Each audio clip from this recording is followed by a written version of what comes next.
రాష్ట్రంలోనే ప్రముఖ పుణ్యక్షేత్రంగా విరాజిల్లుతున్న అన్నవరం శ్రీ వీరవెంకట సత్యనారాయణ స్వామివారి దివ్య కళ్యాణ మహోత్సవం మంగళ వాయిద్యాలు, వేద పండితులు, వ్రత పురోహితులు, అర్చకులు నడుమ అత్యంత వైభవంగా దేవస్థానం కార్యనిర్వహణాధికారి కె రామచంద్రమోహన్ మరియు చైర్మన్ ఐవి రోహిత్ ఆధ్వర్యంలో అత్యంత వైభవంగా నిర్వహించారు.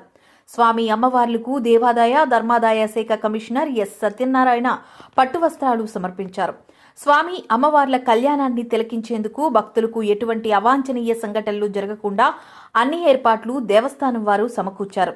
స్వామివారి కళ్యాణం జరుగునంతసేపు భక్తులు తన్మయం చెంది ఓం సత్యదేవ, శ్రీ సత్యదేవ, జై సత్యదేవ అంటూ నయనానంద భరితుడైన శ్రీ రమా వీర వెంకట సత్యనారాయణ అనంతలక్ష్మి సత్యవతి సమేత రత్నగిరి వాసుడు కళ్యాణ వేడుకకు శివకేశవులకు నిలయమైన ఈ క్షేత్రంలో శ్రీ సీతారామచంద్రమూర్తి, పార్వతీ పరమేశ్వర్లు తోబుట్టులుగా ఉన్న వనదుర్గ, కనకదుర్గ దేవతామూర్తులు పెద్దలుగా వ్యవహరించి శ్రీ స్వామి అమ్మవార్ల కళ్యాణాన్ని కనులారా వీక్షించే భాగ్యము కలిగించారు.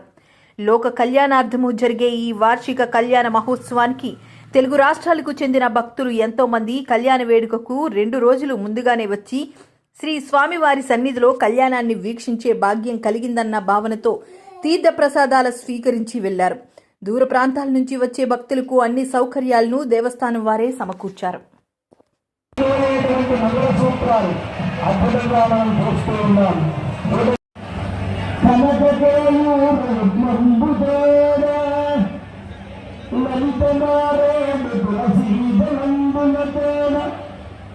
మణిగణస్థగితనమంబుదేన మధుపరకోదండ భానుభత్మముతోన ముగ్గుల కుటుంబ భోగులంబేర